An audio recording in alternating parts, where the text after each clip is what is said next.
Hi అండి, welcome back to my channel.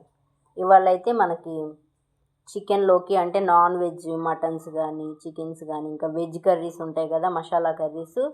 అలాంటి వాటి కోసం అయితే నేను గరం మసాలా ప్రిపేర్ చేసి చూపించబోతున్నాను. ఫస్ట్ దానికోసం అయితే నేను ఒక బాండి తీసుకొని దానిలో కొంచెం గిన్నె హీట్ చేసుకొని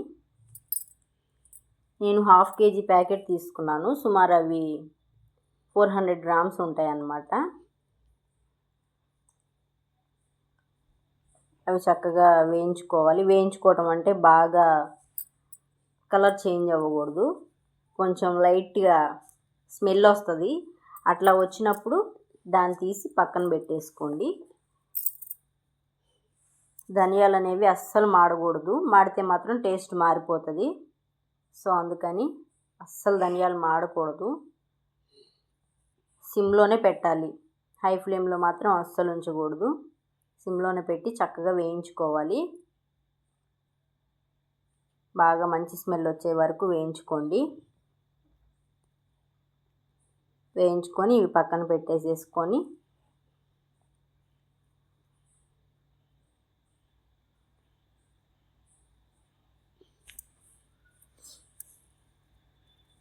ధనియాల ఫ్లేవర్ అనేది ఎక్కువ ఉండాలండి గరం మసాలాలో. ఇంకా కతిమా ఇంగ్రీడియంట్స్ అన్నీ నేను చెప్తాను, చూసారా? అదిగో నేను చూపించిన విధంగా చక్కగా ఫ్రై అవ్వాలి. సో నేను పక్కన పెట్టేసుకుంటున్నాను. ఇంక ఇప్పుడైతే దాల్చిన చెక్క నేను వాటిని విరిచేసి 2 టేబుల్ స్పూన్లు వేశాను.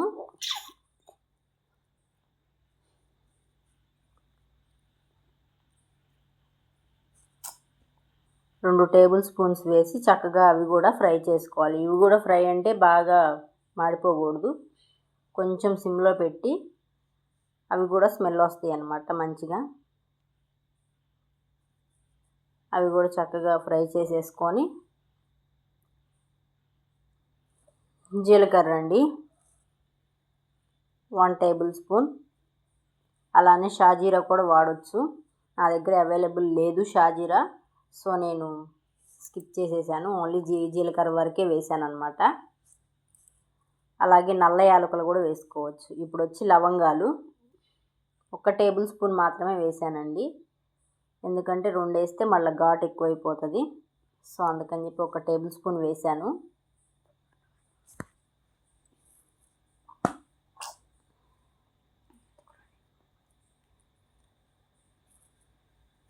సిమ్లో పెట్టి కదుపుతూ ఉండండి, లేకపోతే మాడిపోతాయి అన్నమాట. అలానే యాలకులు 2 టేబుల్ స్పూన్స్, నేను మీకు కొలత ప్రకారం చెప్పడానికి 2 టేబుల్ స్పూన్స్ వేస్తున్నాను. యాలకులు కూడా,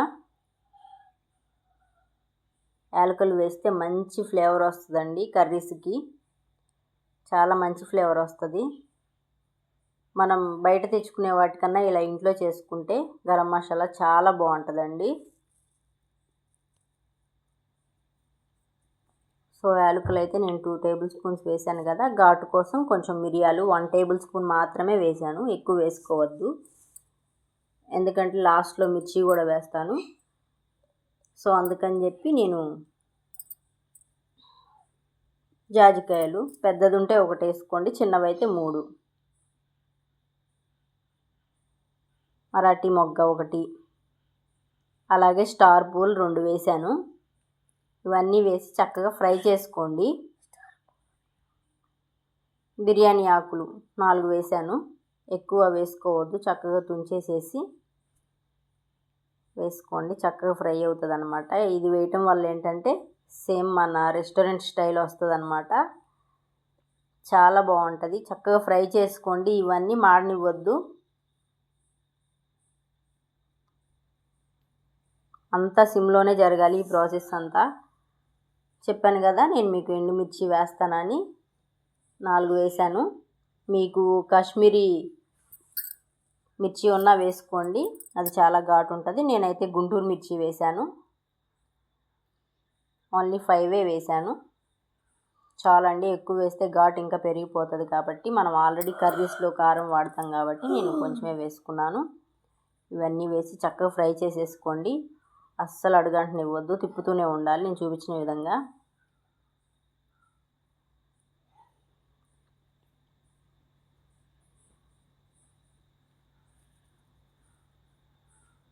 చక్కగా ఫ్రై చేసేసుకోండి. ఇప్పుడు నేను లాస్ట్లో గసాలు కూడా వేస్తాను. గసగసాలు వేయటం వల్ల ఏంటంటే మంచి ఫ్లేవరును, ఇంకా కర్రీకి అనేది గ్రేవీ ఎక్కువ వస్తుంది చూసారా, గుజ్జు గుజ్జుగా, అట్లా బాగా మంచిగా యూజ్ అవుతుంది. నేను 2 టేబుల్ స్పూన్స్ వేస్తాను చూడండి.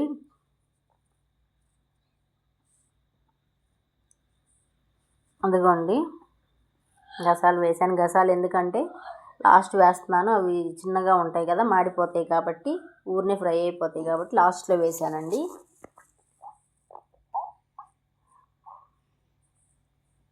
ఇంక ఇవన్నీ వేసుకొని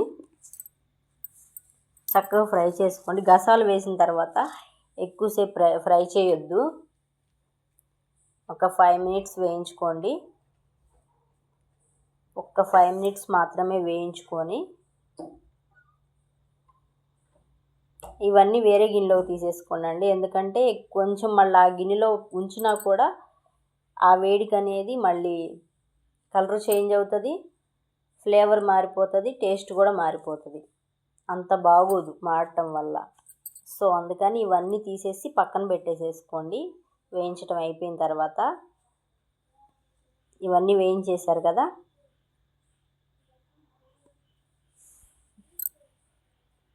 బాగా ఫ్రై చేసుకోండి. వెజ్ కర్రీస్లో ఎప్పుడన్నా మనం మసాలా కర్రీస్ చేస్తాం కదా, ఆ కర్రీస్లో కూడా ఇట్లా చేసుకుంటే చాలా బాగుంటుందండి. కొంతమంది సాంబార్లో కూడా గరం మసాలా వాడతారు కదా. సో అయితే ఫ్రై అయిపోయింది చూసారా, అట్లా చాలు, ఇంకెక్కువ ఫ్రై చేయొద్దండి.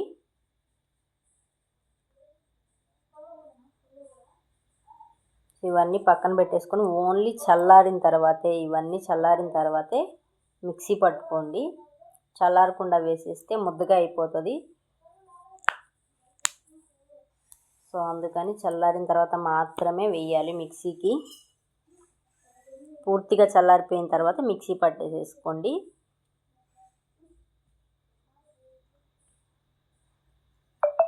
మిక్సీ పట్టేసేసుకొని ఒక గాజు సీసాలోకి స్టోర్ చేసుకుంటే ఒక 6 months 7 months అయినా నిల్వ ఉంటుందండి, మనం చేసుకునే విధానాన్ని బట్టి. చక్కగా నాకైతే ఇది ఇంకా చాలా నాళ్ళు వస్తుంది అనమాట. చూసారా ఎంత బాగా వచ్చిందో, కలర్ కూడా మిర్చి వేసాను కాబట్టి దీని కలర్ చేంజ్ అయిందండి. సో చాలా బాగుంటుంది, ట్రై చేయండి. మీరు కూడా ట్రై చేసి కామెంట్ చేయండి. చాలా బాగా కర్రీస్ ఉంటాయి ఇది కనుక వేస్తే. మెత్తగా చేసుకోండి గరం మసాలా, కొంచెం పోర్స్గా చేసుకుంటే ఏమవుతుందంటే కర్రీ గుజ్జుగా రాదనమాట. అందుకని బాగా మెత్తగా చేసేసుకొని ఒక గాజు సీసాలోకి అయితే నిలవ పెట్టేసుకోండి. చూసారు కదా చాలా బాగుంది, చాలా మెత్తగా చేసేసాను నేనైతే.